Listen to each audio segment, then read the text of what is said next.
Alright, today we're going to be working on this Traveler guitar that I've had for, I don't know, about 5 years now. It's been around the block a little bit. It's got some patina on it. And it needed a high E string, so I was fixing to put that on, but I was going to show you this first, because this is what we're going to do with this guitar. We are going to set its truss rod. As you can see, this is what we call, well, that's actually bowed the wrong way. This is what we call a straight edge. So you can get them on Amazon for about $12. So you can get a link in the description. You can see, hopefully with this, you can see that that is right on the fretboard all the way down. And if I had both hands, I could actually rock it back and forth because the bow is in the opposite direction. This is causing the strings to rattle. Alright, we're going to take a look at this and see if I missed something. Some people might not know what we're looking for here, and we're actually looking for a gap underneath the straight edge between the 3rd fret and the 12th fret. And as you can see here, we're looking at about the 7th fret on here, and there is no gap. So and that's why we are adjusting the truss rod on it. So I want to put this string on there, and then I want to go in and we're going to adjust the truss rod on it and show everyone that it's not anything to be scared of. If you play a guitar, you need one of these just as much as you need a tuner.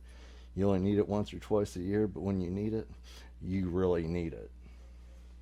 We are back. I actually had to go out to the tool shed and get a tool because this doesn't use an Allen wrench. It actually uses, what is this? Turned out to be a 9/32. I'm sure that comes out to a metric something or other. So not sure which way to go with this, so I'm just going to go ahead and do it righty-tighty, see what happens. Stick that on there. I'm just going to do about a quarter of a turn, get a good hold on it. You can definitely feel it tightening up. Okay, now we take our straight edge, put it back on.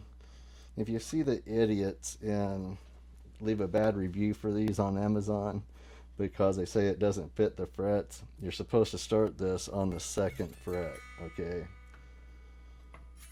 That's what makes it. Is that the right one?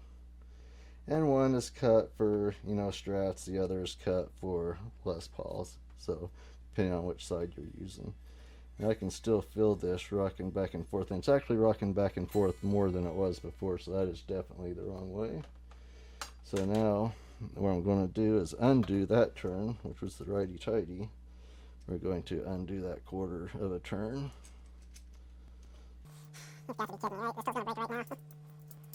Okay, now we're on lefty-loosey. Now we're going to undo that quarter of a turn, and now I'm going to do a quarter of a turn in the other direction, which is loosening the truss rod. I don't know if that's right. So we're doing this. Get the straight edge, put it down on the right fret. Well, there is still no relief, if you can see that, but the straight edge no longer rocks back and forth, so we're getting there. Alright, take the tool. We know we're going in the right direction now. We're going to give it another quarter of a turn, and that is really loosening it up, so I don't know, maybe this next worked. It wouldn't surprise me. It's been through a little bit.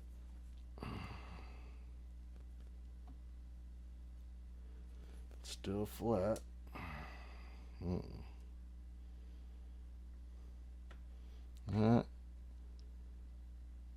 There is a little light coming through. And I can't really imagine it being looser because it's like finger tight right now.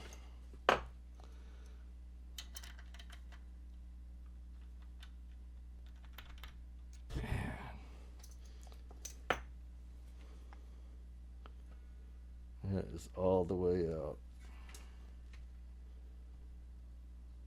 And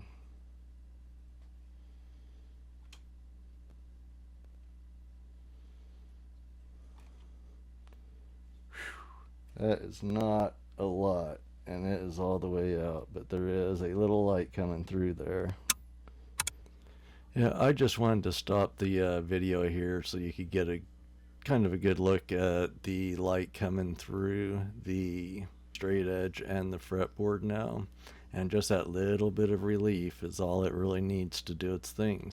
You see these people with feeler gauges and stuff and trying to measure this, and all you need to do is see a little light under there. Once you do this a couple of times, you don't need any gauges or anything like that. You just need to take a look at it and get a little light, maybe a little more, maybe a little less. All that's up to you. You'll figure it out for yourself. So at least that will help, but it does make me wonder why. Actually, it doesn't really make me wonder why, because like I said, this little guitar's been through it a little bit, so he's been through a flood. Only the bottom part got wet, but you know, it's very humid. I'll just do another quarter of a turn. Of course, there's no pressure on it. I can actually turn it with my finger, so I'm gonna snug that back down just a little bit, maybe finger tight. I don't know, maybe it should go the other way. Maybe if I turn it enough. Oh no. Well, before we do something that drastic, let's plug it in and see what it does.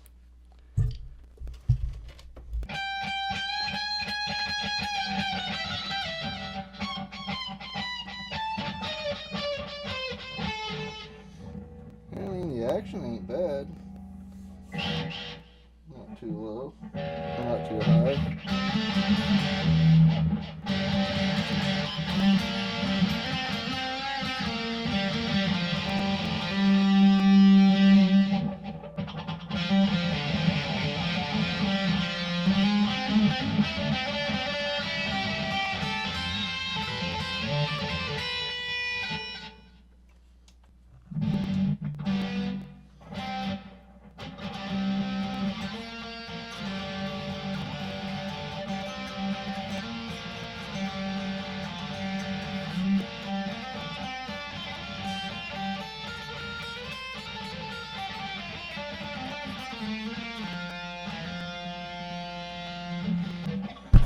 So, there you have it. It plays a lot better. I'm not really sure why it has to be completely undone, but it does give just a little bit of relief in there, and that's exactly what it needs to sound better. Before that, I think I got a couple of clips of it all rattling around, so I'll see if I can put a couple of those in there, what it sounded like before we took the tension out of the truss rod. So hopefully that gives you an idea. If you are looking for one of these, this thing has been through the ringer. It's been through a flood. It's sit buried in the back seat of my pickup for a good 3 years at least that I ignored it. And I was waiting to get this 6-string conversion for it actually. So I'm glad that all worked out. It sounds pretty good, and I say that's not a bad travel guitar. So until next time.